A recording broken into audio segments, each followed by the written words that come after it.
CF মোটো SR 300 আমার বাইকটা আজকে 500 কিলোমিটার পরে সার্ভিসিং দিচ্ছি। বাইকটা নেওয়ার আগে সবাই একটা টেনশন বলছে যে সার্ভিসিংয়ের কারণ। এটা শোরুম এসে ঢাকা মিরপুর 11।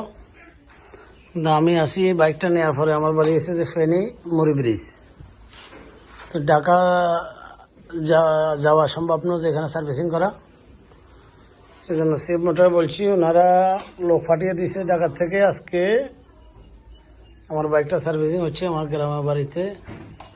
যখনই বলা হবে তারা 2000 কিলোমিটার আবার আসবে বাড়িতে। বাংলাদেশে এরকম কখনো আগে দেখিও নাই, শুনিও নাই যে বাড়িতে আসি কোম্পানি সার্ভিসিং করে। এই জন্য সিএফ মোটরকে অনেক ধন্যবাদ। সিএফ মোটর যারা নেবে কোনো টেনশন করতে হবে না। সিএফ মোটর একজন বড় ভাই আছে ফেনীর, উনি একটা ডায়লগ দেন, গাড়ি চালাবেন আপনি, টেনশন নেবো আমি।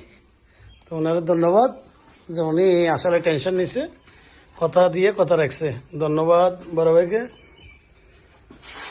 আর সিএফ মোটর বাইকটা চালিয়ে খুব একটা মজা আছে, আমি খুব আনন্দ পাচ্ছি। আমি একজন প্রবাসী, কিছুদিন চালিয়ে রেখে যাব, আসলে নেক্সট টাইম আবার চালাবো। সিএফ মোটর তার লুক, তার আকর্ষণ অন্যরকম। আমি ফেনী, বারাইয়াহাট, সাকলাইয়া যেখানে যাই বাইকটা দেখার জন্য মানুষ অপেক্ষা করে।